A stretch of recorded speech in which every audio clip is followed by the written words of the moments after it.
स्वागत है आपका स्टेट न्यूज बुलेटिन में। मैं हूं आपके साथ अदिति। चलिए खबरों पर नजर डालने से पहले नजर डाल लेते हैं अब तक की सुर्खियों पर। किसानों ने भारत बंद का किया ऐलान, 8 दिसंबर के लिए हुआ है आह्वान।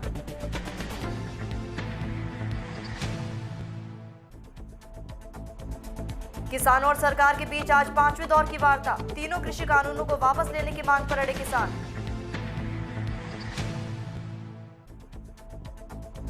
राजस्थान पंचायती राज के चुनाव 2020 का चौथा चरण आज, 21 जिलों में मतदान जारी। अब खबरें विस्तार से। कृषि कानूनों के खिलाफ किसानों ने 8 दिसंबर को भारत बंद का आह्वान किया है। बता दें, किसान आंदोलन का आज 10वां दिन है।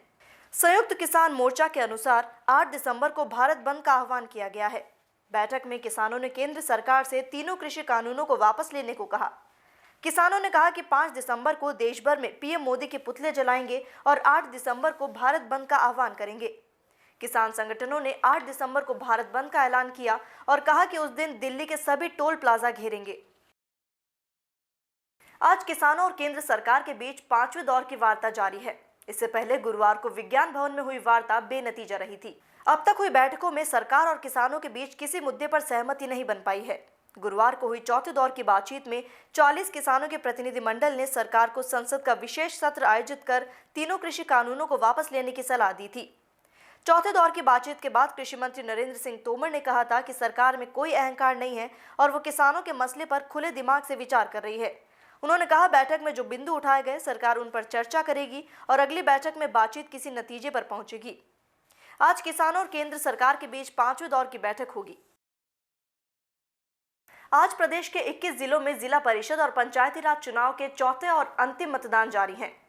मतदान सुबह 7:30 से शाम 5 बजे तक चलेंगे, जबकि सभी चरणों की मतगणना 8 दिसंबर को होगी। चौथे चरण में 21 जिलों की 46 पंचायत समितियों के 908 सदस्य और उनसे संबंधित जिला परिषद सदस्यों के लिए मतदान जारी है।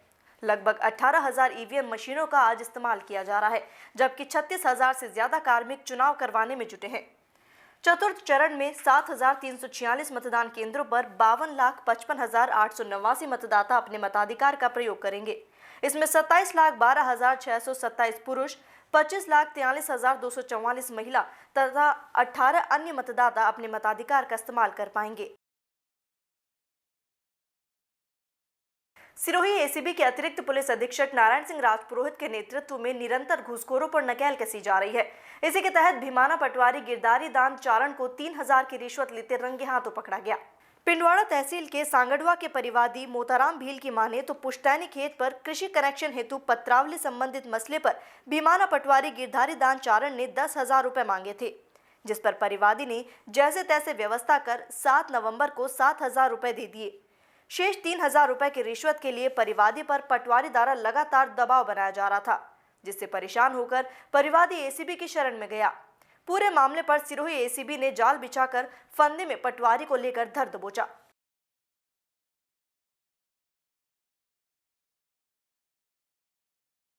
ये परिवादी मोताराम जो सांगड़वा पटवार हल्का भीमाना है, ये अपने कृषि कनेक्शन और इसके अन्य जो कृषि कार्य के लिए ये नक्शा ट्रेस और जमाबंदी ये नकलें वगैरह जो है रेवेन्यू दस्तावेज की ये पटवारी जी से संपर्क किया तो उन्होंने उस कार्य के लिए इनसे 10,000 रुपये मांगे और 7,000 रुपये ले लिए थे और 3,000 रुपये जो बचे थे उसके लिए बार बार कह रहे थे और इसी कारण से आज जो है इनको 3,000 रुपये रिश्वत लेते हुए रंगे हाथों पकड़ा गया। जैसलमेर में रामदेवरा दर्शन करने आने वाले दूसरे राज्यों के श्रद्धालुओं को बसें नहीं मिलने से परेशानी का सामना करना पड़ रहा है। इसे देखते हुए श्रद्धालुओं ने जोधपुर से पोखरण होल्ड होने वाली बसों को रामदेवरा तक चलाने की मांग उठाई है। लोगों का कहना है कि सरकारी आय में इससे वृद्धि हो सकती है, क्योंकि सरकारी पथ परिवहन की बसें धार्मिक स्थल तक पहुंचती हैं तो बाहर से आने वाले यात्रियों को सुविधा होगी।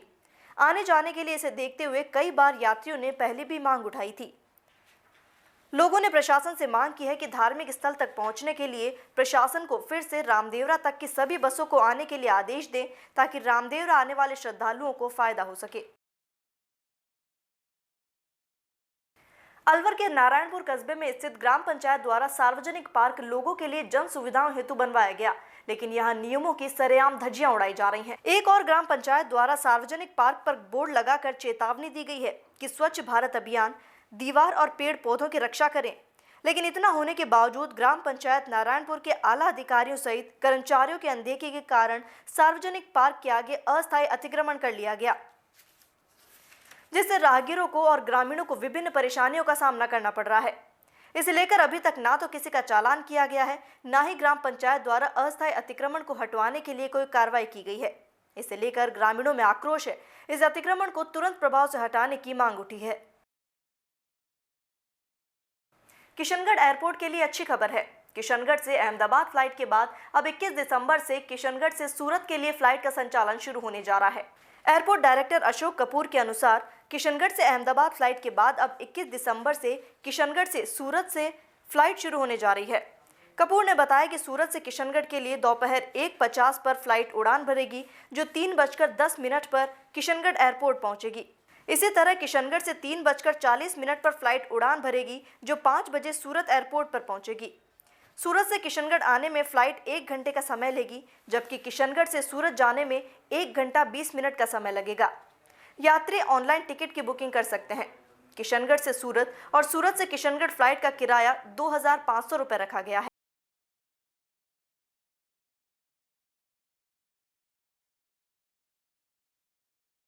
जो फ्लाइट है वो शुरू हो रही है सूरत से किशनगढ़ का टाइमिंग रहेगा। देखिए, ये बहुत लॉन्ग पेंडिंग डिमांड थी।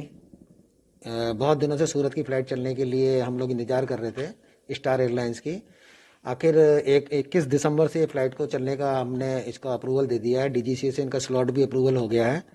ये सूरत से फ़्लाइट 13:50 पे वहाँ से उड़ान भरेगी और किशनगढ़ में 15:10 पर लैंड करेगी, मतलब शाम को 3:10 पर। फिर यहाँ से 3:40 पर जाएगी और शाम को 5 बजे दोबारा से सूरत पहुँच जाएगी। और ये हफ्ते में 3 दिन उड़ान है, अभी सोमवार, बुधवार और शुक्रवार। ये किशनगढ़ वासियों के लिए बहुत अच्छी सौगात रहेगी, क्योंकि एक सूरत जो एक बिजनेस के लिए बहुत बड़ा स्पॉट माना जाता है और किशनगढ़ भी माना जाता है। आपस में कनेक्ट होंगे और आने वाले टाइम में जो हमने और भी जो प्लानिंग कर रखी है, बॉम्बे के लिए जो प्लानिंग ये सोच रहे हैं, उसके लिए भी हम लोग कई एयरलाइन से बात कर रहे हैं, जिससे कि किशनगढ़ को एक हर जगह से इसकी कनेक्टिविटी हो जाए।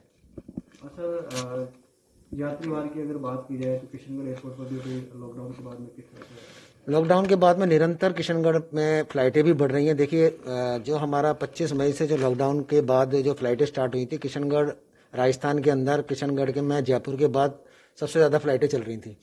आपको मालूम है जिस तरीके से किशनगढ़ को जो रेस्पॉन्स यहाँ का पैसेंजरों ने दिया है, बहुत विश्वास किया है।